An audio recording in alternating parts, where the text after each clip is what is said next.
She watered her garden with her own blood. The glass showed her already dead. There is a specific loneliness to botanical obsession, the hours spent in a greenhouse at midnight, tending things that bloom when no one is watching. The intimacy of growth, the daily monitoring of incremental change, the relationship with living things that is almost but never quite reciprocal. Plants receive, they don't respond. Most of the time, this is peaceful. Occasionally, it is not.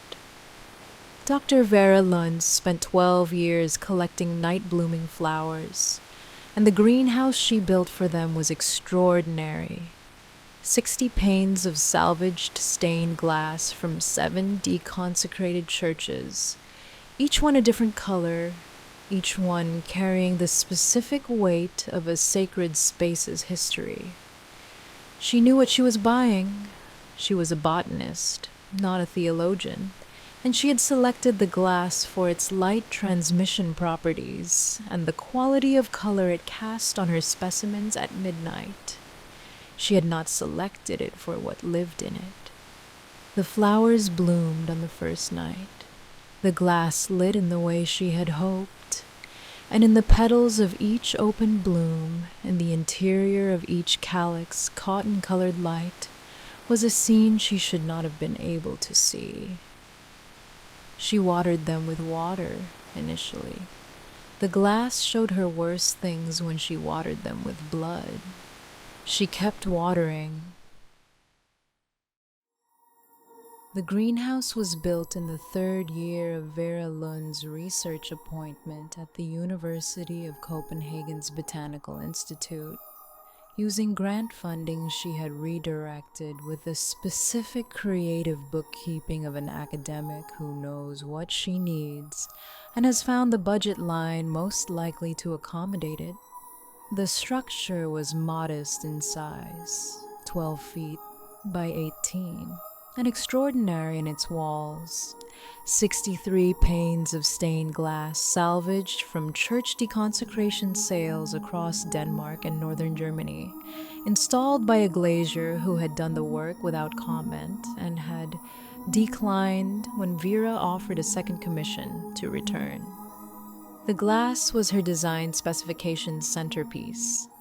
She'd been working with Selanicarius witty, Epiphyllum oxypetalum, and 3 cultivars of Datura metalloides, night-blooming species whose specific photoreception characteristics she had been studying for 6 years, and whose response to the spectral properties of colored glass she had hypothesized would produce observable behavioral variation compared to control specimens under clear glass.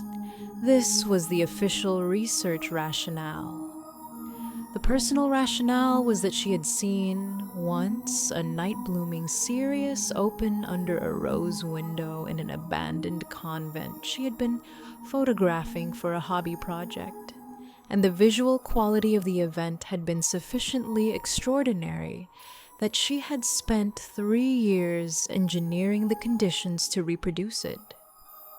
The church glass cast its light across the specimens at midnight on the first night in a way that exceeded her expectations in every aesthetic dimension and one additional dimension she had not anticipated. The petals of the Selanicarius, fully open, reflected the colored light in their interior surfaces with an optical quality that produced, in the calyx of each bloom, a concentrated image, small, sharp, contained, of a scene. She spent 15 minutes convinced it was an artifact, an optical phenomenon produced by the specific geometry of the petal's interior surface, combined with the spectral properties of the glass.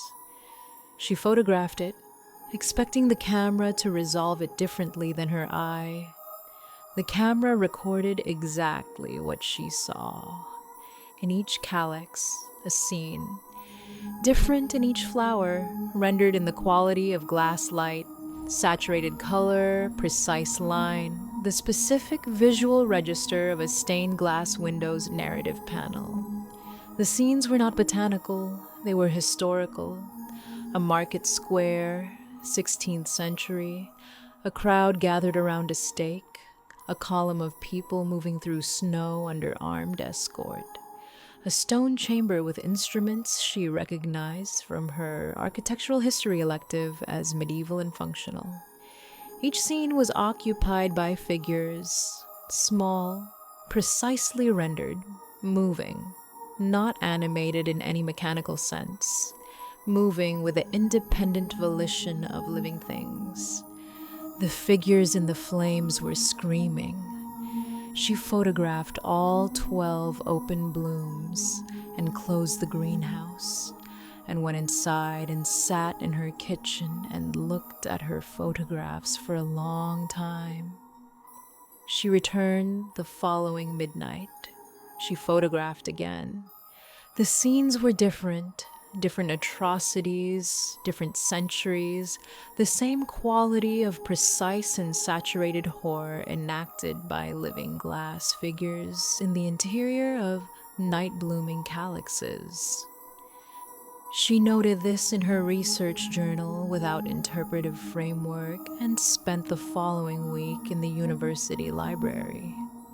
The glass had come from 7 churches, 4 Danish, 2 North German, 1 from a small chapel outside Lübeck that the deconsecration sale had described as having been continuously in ecclesiastical use since the 13th century.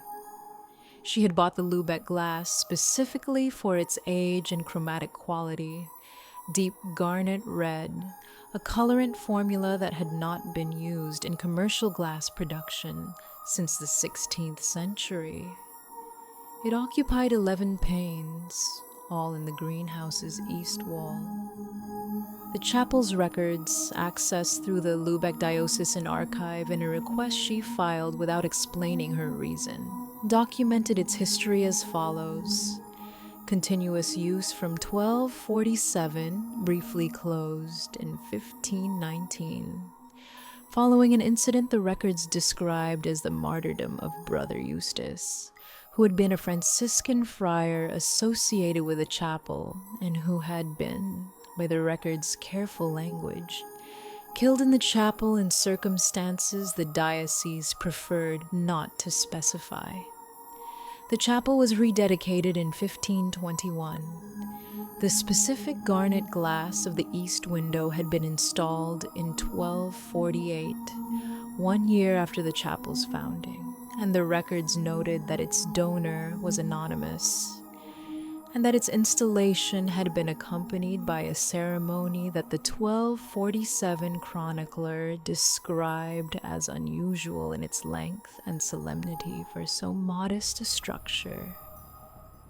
She found Brother Eustace's name in a secondary source, a regional hagiography published in 1903 by a German ecclesiastical historian who specialized in unofficial martyrs.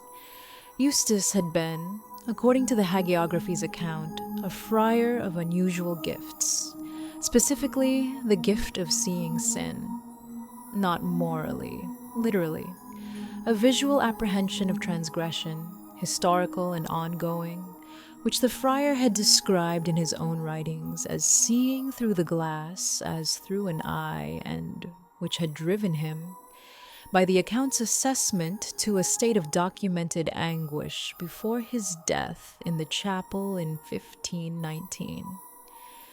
The glass, in the hagiography's interpretation, was the medium of his sight.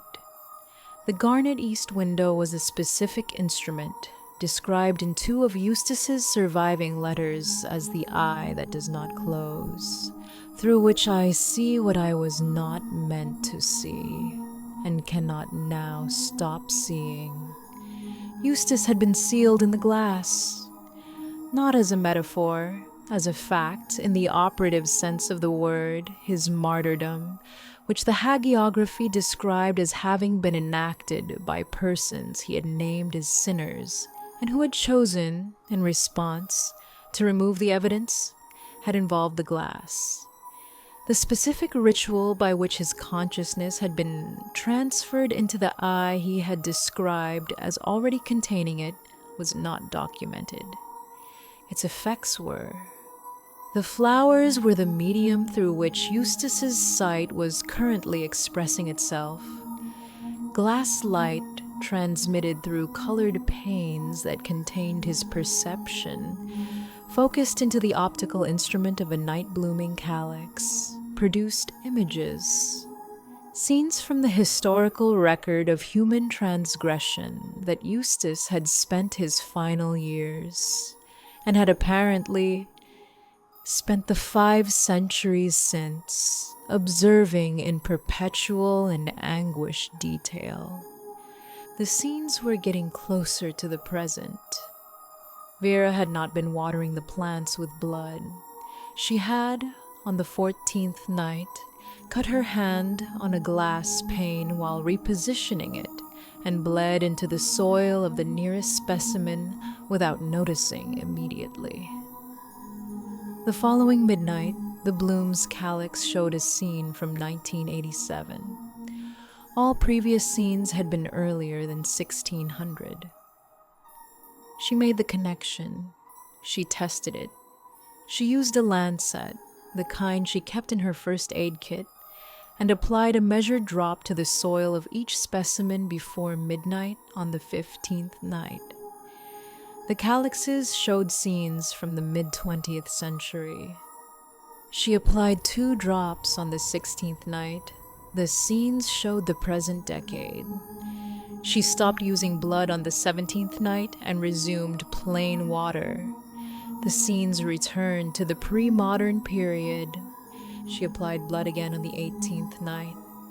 She could not entirely explain to herself why she did this, except that the research impulse, the need to follow the data to its limit, was genuine, and the specific quality of what Eustace was showing her had begun to feel like something she had a responsibility to see. She applied blood for 6 consecutive nights. On the 24th night, in the calyx of the largest Selenicereus bloom, the scene was contemporary. The setting was a greenhouse, 12 feet by 18, stained glass walls, a woman standing at the east wall, holding a lancet, the garnet light from 11 Lübeck panes falling across her face in the specific deep red that Vera had selected for its chromatic quality 3 years ago. The woman was Vera. The scene in the calyx was her greenhouse, her east wall, her face, rendered in the saturated precision of Eustace's sight, seen through the glass as through an eye. The scene was moving.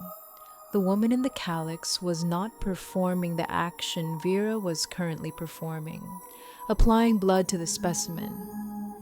She was lying on the greenhouse floor, not collapsed, arranged, the specific quality of a body that has been placed rather than fallen, in the deliberate symmetry that Vera recognized from her architectural history elective as the posture of a figure in a medieval effigy.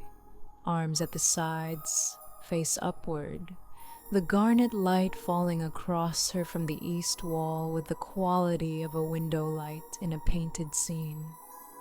Vera leaned over the bloom and looked at herself on the greenhouse floor, arranged like an effigy, surrounded by open flowers whose calyxes all contained the same scene from different angles.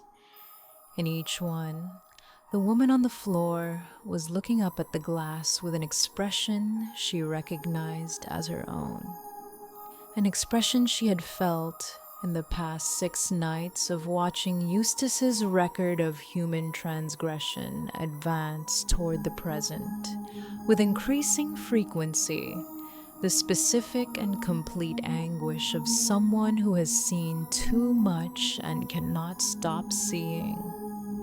The final bloom opened on the 25th night without any application of blood. It did not show a scene from history. It showed the greenhouse at the current moment, in real time, with the specific temporal quality of a mirror rather than a record. The woman standing at the east wall, looking at the bloom, with the garnet light on her face. The scene advanced as she watched it. The woman in the bloom moved as she moved. The woman in the bloom turned her head as she turned her head. She was looking at herself through the glass as through an eye. The woman in the bloom looked back. The expression on the reflected face was not hers. It was the expression she had seen on the figures in the earliest scenes. The ones from the pre-modern period before the blood had pulled the sight forward. The expression of someone who has been seeing through glass for 5 centuries and cannot stop and will not stop, and has long since passed the point where stopping was an available option. Eustace's sight had found in the botanical instrument Vera had constructed for him a new medium. Specific, close, capable of the real-time transmission that 5 centuries of glass had not provided. The flowers were not showing her the record of transgression. The final bloom was showing her the face she was going to wear. She stood in the greenhouse at midnight and looked at the calyx, and the calyx looked back, and the garnet light from 11 Lübeck panes fell across them, both without distinction, and the figure on the floor, the arranged figure in the effigy posture, the face with Eustace's expression, looking up through the glass, was moving. It was getting up. The blood is where I keep arriving. She connected blood to temporal advancement on the 15th night, a clean, immediate cause and effect observation, and applied it again on the 18th night.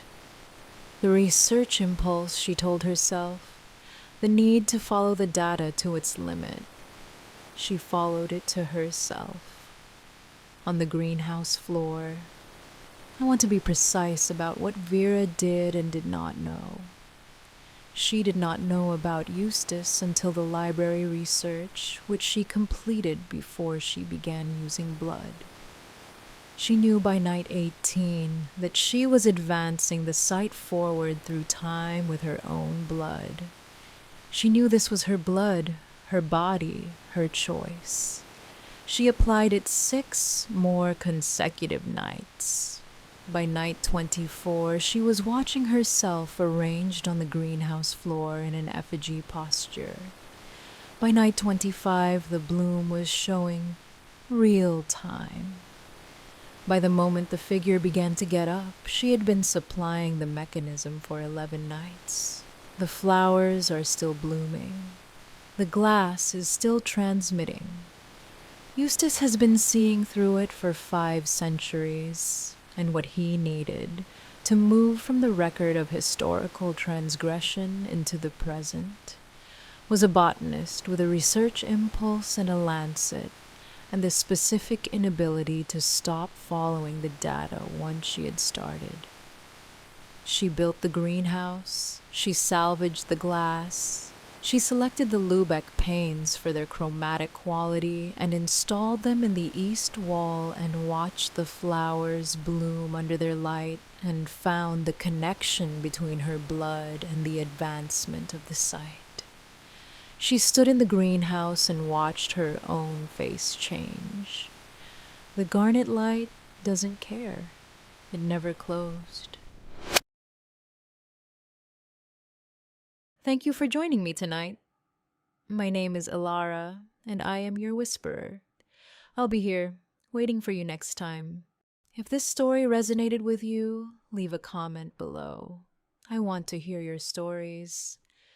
Like and subscribe if you enjoyed this story and want to hear more.